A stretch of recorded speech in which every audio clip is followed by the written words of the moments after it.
Assalamualaikum warahmatullahi wabarakatuh. Halo semuanya, apa kabar? Semoga kalian semua dalam keadaan baik-baik saja, karena kalian akan terlibat dengan kisah horor yang akan saya sajikan, tentunya hanya di Labirin Horor. Cerita yang akan saya sampaikan kali ini adalah misteri pasar malam berhantu yang menghilang setelah kebakaran. Malam itu, Dina baru saja selesai belajar kelompok di rumah Siska, temannya sejak kecil. Dina tahu dirinya sudah melanggar aturan ibunya untuk tidak pulang larut malam, apalagi melewati jalan pintas yang terkenal sepi. Tetapi tugas sekolah yang menumpuk membuatnya tidak punya pilihan lain. Langit malam tampak pekat tanpa bintang, seperti selimut hitam yang menutupi kampung kecil itu. Lampu jalan di sepanjang gang tempat Dina berjalan hanya sedikit yang menyala. Sisanya berkedip-kedip, menciptakan bayangan aneh yang bergerak di dinding rumah tua di sekitar. Dina mengencangkan jaketnya, mencoba mengusir rasa dingin. Sesekali ia menoleh ke belakang, memastikan tidak ada yang mengikutinya. Hembusan angin malam membawa suara samar, seperti bisikan, tapi Dina meyakinkan dirinya bahwa itu hanyalah hembusan angin di antara pohon bambu. Tiba-tiba langkah Dina terhenti. Dari kejauhan terdengar suara musik dangdut yang samar, diiringi tabuhan kendang yang khas. Suara itu seperti berasal dari sebuah pesta atau acara. Dina mengerutkan dahi. "Loh, siapa yang bikin acara malam-malam begini?" Gumamnya pada dirinya sendiri. Ia menoleh ke arah suara itu. Dari ujung jalan kecil yang jarang dilewati orang, terlihat cahaya warna-warni menyala terang, bergerak-gerak seperti lampu-lampu di sebuah pasar malam. Dina merasa bingung sekaligus penasaran. Setahunya, tidak pernah ada acara apapun di daerah itu, apalagi pasar malam. Tempat itu hanya lahan kosong yang sudah lama tidak digunakan.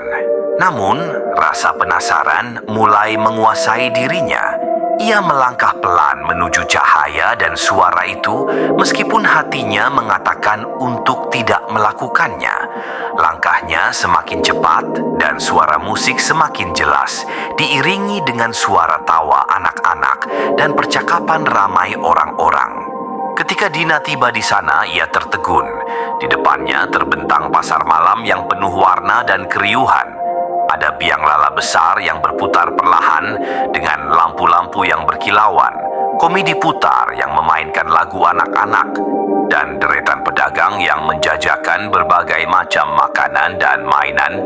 Namun sesuatu terasa janggal. Orang-orang di sana mengenakan pakaian yang terlihat sangat kuno, seperti dari era 80-an. Pria mengenakan kemeja bermotif bunga dengan celana kutbrei, sementara wanita memakai kebaya dengan rambut disasak tinggi. Dina mencoba menenangkan dirinya. Mungkin ini pasar malam tematik. Lagi ada acara nostalgia kali, pikirnya sambil tersenyum kecil. Dina melangkah masuk ke dalam pasar malam itu, perlahan menyatu dengan keramaian. Cahaya lampu dari wahana permainan menyilaukan matanya, dan suara musik serta teriakan anak-anak yang bermain membuat suasana semakin terasa hidup. Dina mulai merasa lebih tenang. Ia melewati beberapa pedagang yang menjajakan aneka makanan seperti martabak, jagung bakar, sate, dan gulali. Aroma harum makanan itu membuat perut Dina berbunyi. Kayaknya enak juga kalau makan dulu, pikirnya. Sebuah lapak gulali menarik perhatiannya. Penjualnya adalah seorang pria tua dengan senyum lebar yang tampak ramah. Tapi ada sesuatu dalam matanya yang membuat Dina merasa tidak nyaman. Gulali yang dijual berbentuk bunga dengan warna merah muda yang cerah. "Neng, coba gulali ini, paling manis dan gak bakal kamu lupain," kata penjual itu sambil menyodorkan gulali. Dina ragu sejenak. "Berapa harganya, Pak?" tanyanya sambil memegang dompet kecil di sakunya. "Ah, gratis saja buat kamu. Ambil aja," jawab pria itu dengan nada ramah. Dina tersenyum kecil. "Makasih, Pak," katanya sambil menerima gulali itu. Setelah itu, Dina melanjutkan langkahnya. Ia mencoba berbagai wahana, mulai dari komedi putar hingga permainan lempar bola. Suasana pasar malam itu terasa begitu hidup dan menyenangkan. Namun, saat ia menaiki biang lala, sesuatu yang aneh mulai terjadi. Ketika biang lala mencapai puncaknya, Dina memandang ke bawah, menikmati pemandangan pasar malam yang terlihat seperti lautan lampu.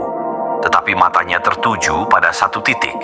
Beberapa orang berdiri diam di dekat salah satu wahana.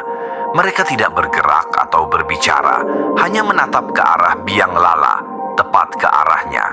Wajah mereka datar, tanpa ekspresi, dan mata mereka terlihat kosong. Dina merinding.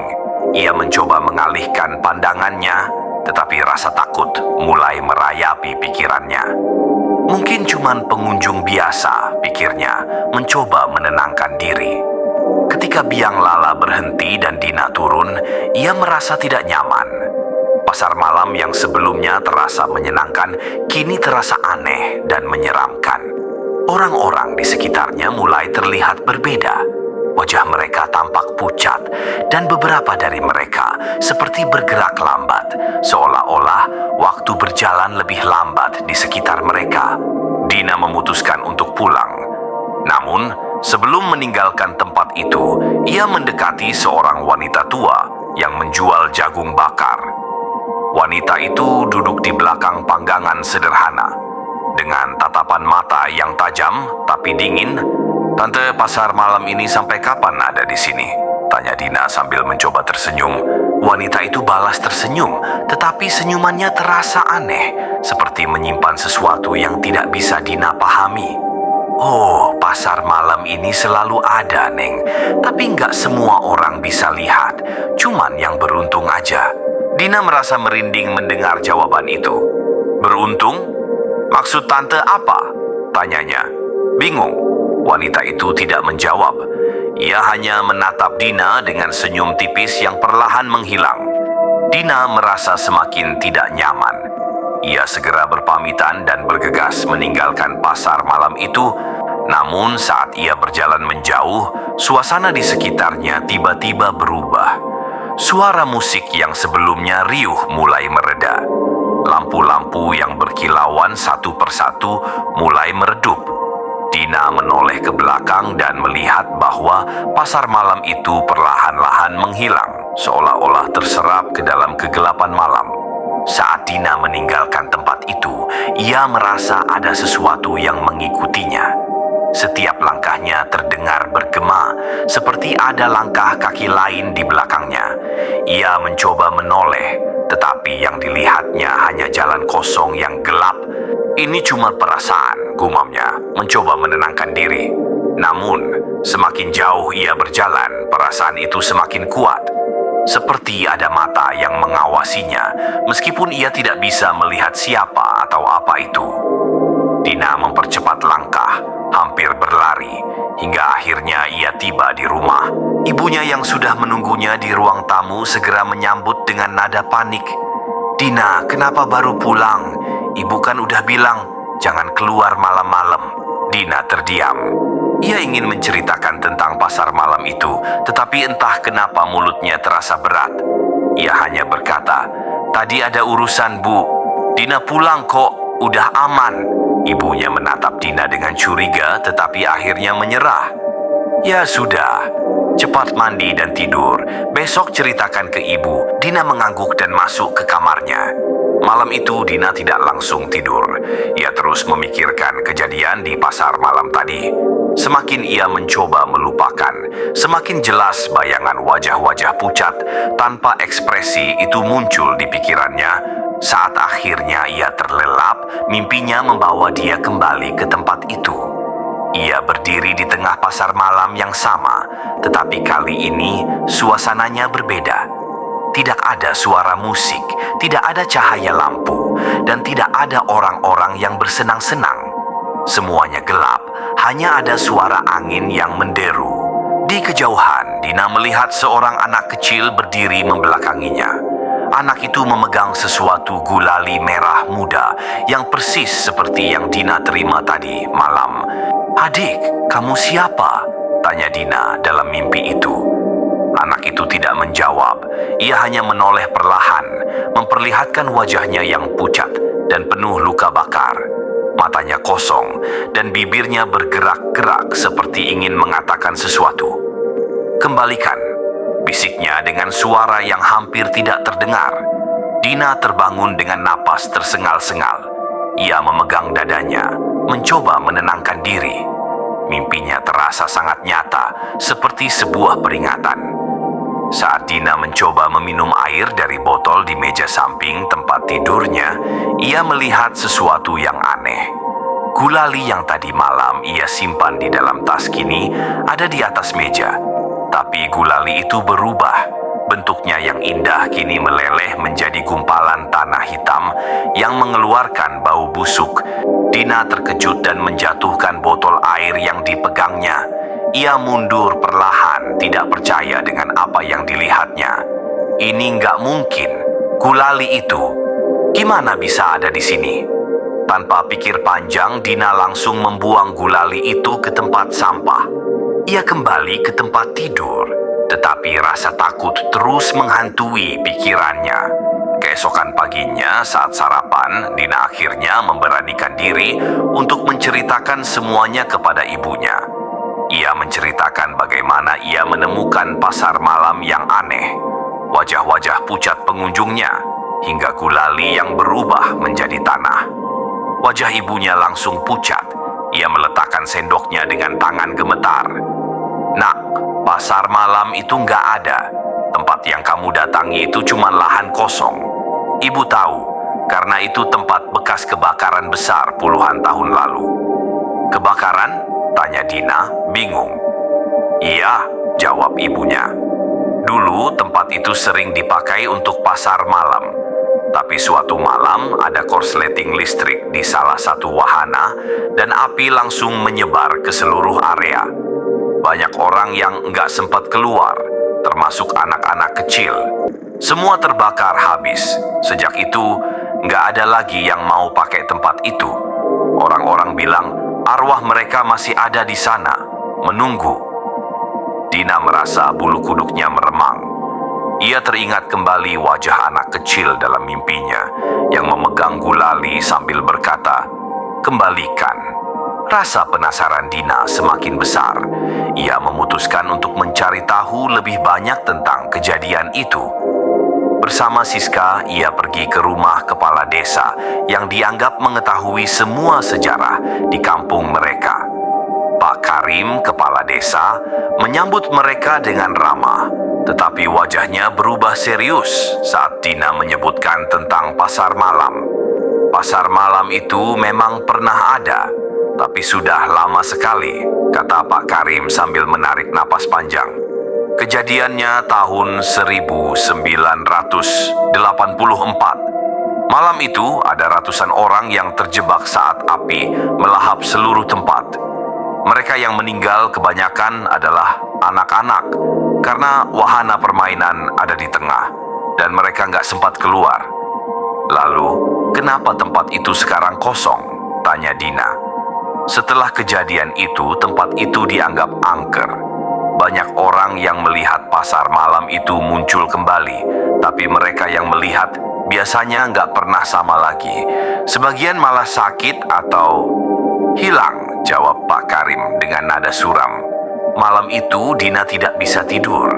Pikiran tentang pasar malam, mimpinya, dan cerita dari Pak Karim terus menghantuinya. Ia mencoba mencari jawaban. Mengapa ia bisa melihat pasar malam itu? Dan apa maksud anak kecil dalam mimpinya? Rasa penasaran akhirnya mendorong Dina untuk melakukan sesuatu yang gila. Ia ingin kembali ke tempat itu. Meskipun takut, ia merasa ada sesuatu yang belum selesai, seolah-olah ada yang memanggilnya. Dina memutuskan untuk meminta Siska menemaninya. Awalnya, Siska menolak dengan tegas. "Dina, kamu gila. Tempat itu kan angker. Orang-orang kampung aja nggak berani ke sana, apalagi malam-malam begini." Tapi aku harus tahu, sis, jawab Dina dengan nada putus asa. Aku nggak tenang. Kayak ada yang harus aku balikin ke sana. Siska menghela napas panjang. Baiklah, tapi kalau ada yang aneh, kita langsung pulang. Malam itu mereka membawa senter dan berjalan bersama menuju lokasi bekas pasar malam. Langit kembali pekat dan udara terasa lebih dingin dari biasanya. Jalanan sepi, hanya terdengar suara langkah kaki mereka yang bergema di antara pepohonan. Ketika mereka tiba di sana, tempat itu gelap gulita seperti lahan kosong biasa. Rumput ilalang menjulang tinggi, bergoyang perlahan tertiup angin. Dina memandang sekeliling, berharap menemukan sesuatu yang aneh. Dina, nggak ada apa-apa di sini. Yuk, balik aja, kata Siska sambil memegang tangan Dina. Tiba-tiba suara itu terdengar lagi. Musik dangdut yang samar, irama kendang, dan tawa anak-anak. Dina menoleh cepat ke arah suara itu. Dalam kegelapan, ia melihat cahaya warna-warni yang bergerak-gerak seperti sebelumnya. Siska, lihat itu, bisiknya menunjuk ke arah cahaya. Siska membeku. Dina, ini nggak benar. Kita harus pergi sekarang. Tapi sebelum mereka bisa bergerak, sebuah angin kencang tiba-tiba bertiup. Cahaya lampu pasar malam kembali muncul. Dan dalam sekejap tempat itu berubah. Wahana-wahana kembali berdiri, suara musik semakin keras, dan orang-orang dengan pakaian kuno muncul dari kegelapan. Dina merasa tubuhnya tidak bisa bergerak. Ia hanya bisa menatap dengan mata lebar saat pasar malam itu kembali hidup di hadapannya. Orang-orang berjalan melewatinya tanpa memperhatikan kehadirannya, seolah-olah ia tidak ada di sana. Siska menarik tangan Dina dengan panik. Dina, ayo pergi. Tempat ini bukan untuk kita. Namun Dina tidak bisa bergerak. Matanya terpaku pada seorang anak kecil yang berdiri di tengah keramaian, memegang gulali merah muda yang sama seperti dalam mimpinya. Anak itu menatap Dina dengan mata kosong, lalu melambaikan tangan, memintanya untuk mendekat. Aku harus ke sana, sis, kata Dina dengan suara gemetar. Dina, jangan. Siska mencoba menariknya, tetapi Dina melepaskan diri. Dina berjalan perlahan mendekati anak kecil itu, sementara Siska hanya bisa berdiri di belakang, gemetar ketakutan. Ketika Dina sampai di depan anak itu, ia mencoba berbicara. Kamu siapa? Apa yang kamu mau? Anak itu tidak menjawab. Ia hanya mengulurkan tangan, meminta sesuatu. Dina teringat gulali yang ia dapatkan sebelumnya. Meskipun sudah dibuang, Dina merasa benda itu masih terhubung dengannya. Aku nggak punya apa-apa lagi, kata Dina, kebingungan. Anak itu tetap diam, tetapi matanya yang kosong tiba-tiba berubah, seperti dipenuhi api kecil. Bawa dia kembali, kata anak itu dengan suara yang bergema, bukan suara anak kecil biasa. Dina merasa bingung. Ia tidak mengerti apa maksudnya. Siapa yang harus aku bawa kembali? Tiba-tiba pasar malam itu berubah. Wajah-wajah orang-orang yang sebelumnya tampak biasa, kini mulai berubah menjadi menyeramkan. Kulit mereka mengelupas, mata mereka berlubang, dan mereka berjalan dengan gerakan lambat ke arah Dina. Siska menjerit, Dina, kita harus lari sekarang. Dina tersadar dari keterkejutannya dan segera berlari bersama Siska. Mereka mencoba keluar dari pasar malam itu, tetapi jalan yang mereka lewati sebelumnya kini tertutup kabut tebal. Dina merasa panik. Setiap kali mereka mencoba melarikan diri, mereka selalu kembali ke tempat yang sama, di tengah pasar malam. Ini kayak labirin, kita nggak bisa keluar, teriak Siska. Dina mencoba berpikir jernih. Ia ingat kata-kata anak kecil itu, bawa dia kembali. Tetapi siapa yang dimaksud? Saat mereka berlari, Dina melihat sesuatu di sudut pasar malam. Sebuah plakat kayu tua yang tertancap di tanah. Ia berhenti sejenak untuk membaca tulisan di plakat itu. Di tempat ini mereka yang hilang akan terus menunggu. Kembalikan yang hilang, atau selamanya terjebak di sini. Dina terdiam. mencoba memahami arti tulisan itu. Siska menarik lengannya. "Dina, ini bukan waktunya untuk baca-baca. Kita harus keluar." Tetapi Dina tahu mereka tidak bisa keluar tanpa menyelesaikan sesuatu. Dina kembali memikirkan anak kecil itu. Ia merasa ada sesuatu yang harus ia lakukan untuk membebaskan mereka dari tempat ini. Ia berjalan mendekati anak itu lagi, meskipun tubuhnya gemetar ketakutan. "Siapa yang harus aku bawa?" tanya Dina. Suaranya nyaris tak terdengar. Anak itu menunjuk ke arah wahana biang lala. Dina mengikuti arah jarinya dan melihat sosok seorang wanita muda berdiri di dekat biang lala. Wajah wanita itu terlihat samar, tetapi ia tampak memanggil-manggil nama seseorang. Dina mendekati wanita itu. "Bu, kamu siapa?" tanyanya dengan suara lirih.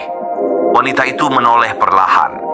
Wajahnya penuh luka bakar, tetapi matanya dipenuhi air mata. "Aku mencari anakku. Aku tidak bisa meninggalkannya di sini." Dina teringat cerita Pak Karim tentang kebakaran besar itu. Wanita ini mungkin adalah salah satu korban yang terjebak, mencari anaknya yang hilang. "Anakmu siapa?" tanya Dina. Wanita itu menunjuk anak kecil yang memegang gulali. "Itu anakku, tapi dia tidak mau pergi tanpaku." Dina menyadari apa yang harus ia lakukan. Ia mendekati anak kecil itu lagi sambil berkata, "Ibumu ada di sini. Kamu bisa pergi bersama sekarang." Anak itu menatap Dina dengan mata yang mulai basah. "Benarkah?" tanyanya dengan suara kecil.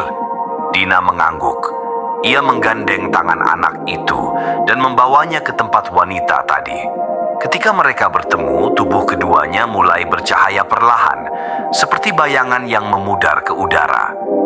Sebelum menghilang sepenuhnya, wanita itu berkata, "Terima kasih, kamu sudah menyelamatkan kami." Pasar malam yang sebelumnya ramai dan penuh kengerian, perlahan-lahan mulai memudar.